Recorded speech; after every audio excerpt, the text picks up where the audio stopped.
There is a pandemic in the Western world, especially, but not only in America, that few are talking about, let alone addressing.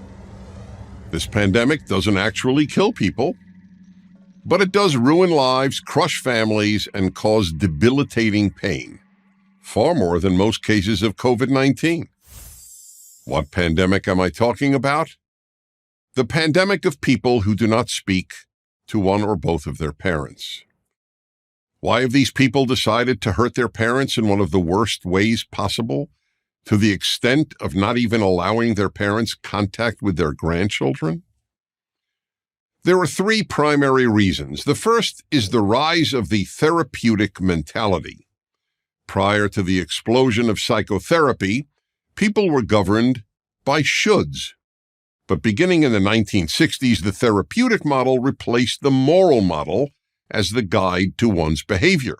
A popular phrase at the time was, "There are no shoulds." I'll use a family story to illustrate this point. Despite the fact that his mother was a very difficult woman, my father called her every night. And every night, she would yell at him. As a child, I heard this because instead of holding the phone to his ear, my father would periodically place the phone on the kitchen table. Had my father been born a generation later and told a therapist how much he dreaded calling his mother, the therapist would likely have led my father to believe there was no reason he should talk to her. The therapist would have declared my grandmother toxic and given my father permission to avoid calling her. A culture that declared there are no shoulds would have concurred.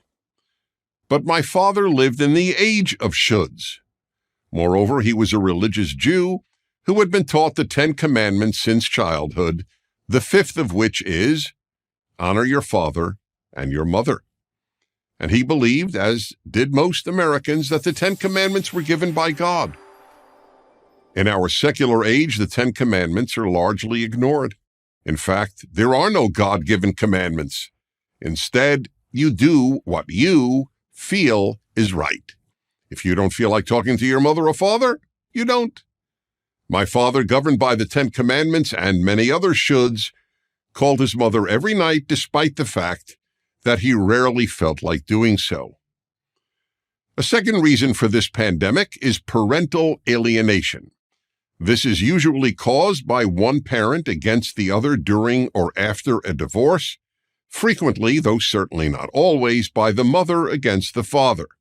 She is so angry at her ex-husband that she has decided to hurt him in one of the worst possible ways, by convincing one or more of their children that their father is a terrible human being, unworthy of their love, respect, or even time.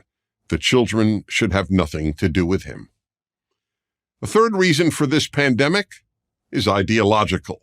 This is the newest excuse for cutting ties with parents. I suspect few people in previous generations encountered parents whose children didn't speak to them because of how the parent voted. Many Americans hated Richard Nixon, but it's hard to imagine grown men and women in the late 1960s or early 1970s who refused to speak to their parents because the parents voted for Nixon. But many parents who voted for Donald Trump have a child who does not speak to them. For the record, I am not speaking about myself. My 2 sons and 2 stepsons and I speak frequently, love one another, and share values. But I know how lucky I am. I have met a lot of good people who have at least one child who no longer speaks to them. Yes, there are times when a parent is so abusive, pathological, or evil that communication becomes essentially impossible.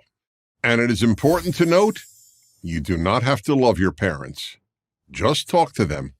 Even the Bible, which commands people to love their neighbor, to love the stranger, and to love God, never commands us to love our parents. But at the very least, we owe them this, not to inflict terrible pain on them.